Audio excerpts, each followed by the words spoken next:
Hello అండి, నేను doctor Valli Kodali from Vignesh fertility and children's hospital అండి. సరగసి అనేది ఎవరెవరికి అవసరం అవుతుంది అని చూస్తే, ఎవరికైతే ప్రెగ్నెన్సీ అనేది వాళ్ళ ప్రాణానికి హానికరము అని అనుకున్నామో వాళ్ళందరికీ ఈ సరగసి ప్రోగ్రామ్ చాలా బాగా యూజ్ అవుతుందండి. లైక్ మనకి గుండె జబ్బు ఉండి వాళ్ళ ప్రెగ్నెన్సీ వస్తే కనుక వాళ్ళ ప్రాణానికి ప్రమాదం అన్నా, లేదంటే కనుక కిడ్నీ డిసీజెస్ ఏమన్నా ఉండి వాళ్ళ ప్రెగ్నెన్సీ రాకూడదు అని డాక్టర్ అడ్వైస్ చేసిన, కొంతమందికి రక్తం గడ్డకట్టే శక్తి చాలా ఎక్కువగా ఉంటుంది అనమాట. తొందరగా బ్లడ్ క్లాట్ అయిపోతూ ఉంటుంది. వీళ్ళకి ఏంటంటే దీన్ని రుమటాయిడ్ డిసీజెస్ అంటారు. అంటే మన కనెక్టివ్ టిష్యూ డిజార్డర్స్ ఉన్న వాళ్ళల్లో కానీ ఇలాంటి ప్రాబ్లమ్స్ ఉన్న వాళ్ళందరికీ సర్గసీ అనేది చాలా బాగా యూజ్ అవుతుందండి.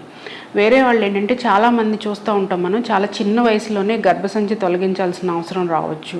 అదేంటంటే క్యాన్సర్స్ మూలన కానివ్వండి, లేదంటే కనుక ఫైబ్రాయిడ్స్ బాగా ఎక్కువగా వచ్చేసి వాళ్ళకి అది ప్రాణాంతకం అవుతున్నప్పుడు కానివ్వండి, చిన్న వయసులోనే 25 years లోపలనే గర్భసంచి తీసేసిన వాళ్ళల్లో కూడా ఈ సర్గసీ ప్రోగ్రామ్ అనేది చాలా బాగా యూజ్ అవుతుంది. అంతేకాకుండా కొంతమందికి పిల్లలు పుట్టి చనిపోతూ ఉంటారు కంటిన్యూస్గా అనమాట.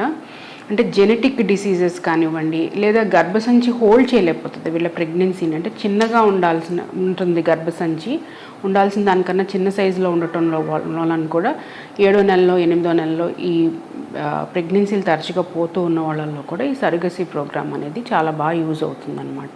ఈ సర్గసీ ప్రోగ్రాంలో త్వరగా మెనోపాజ్ వచ్చేసిన వాళ్ళల్లో కూడా ఈ సర్గసీకి వెళ్ళడం ద్వారా తల్లి అయ్యే అవకాశం చాలా ఎక్కువగా ఉంటుందండి. మనం 35 ఏళ్ళకి 30 ఏళ్లలో కూడా కొంతమందికి ఈ నెలసరులు రావడం అనేది ఆగిపోవడం చూస్తూ ఉంటాము.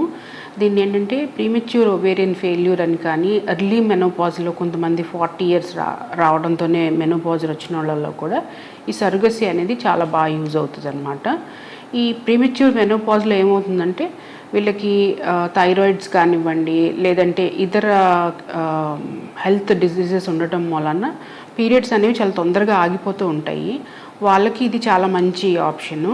అండ్ ఇదే కాకుండా కొంతమంది అమ్మాయిల్లో అసలు పీరియడ్స్ అనేవి రాకపోవడం, అంటే వీళ్ళు మెచ్యూర్ అవ్వకపోవడము, పూర్తిగా గర్భసంచి అనేది ఉండకపోవడం కూడా చూస్తూ ఉంటాం కొంతమందిలో.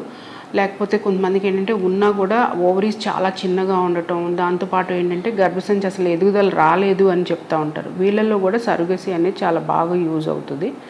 సో వీళ్ళందరూ ఈ సర్గేట్ ప్రోగ్రామ్ యూజ్ చేసుకోవడం ద్వారా తల్లి అయ్యే అవకాశం ఎక్కువగా ఉంటుందని మనం చెప్పుకోవచ్చు.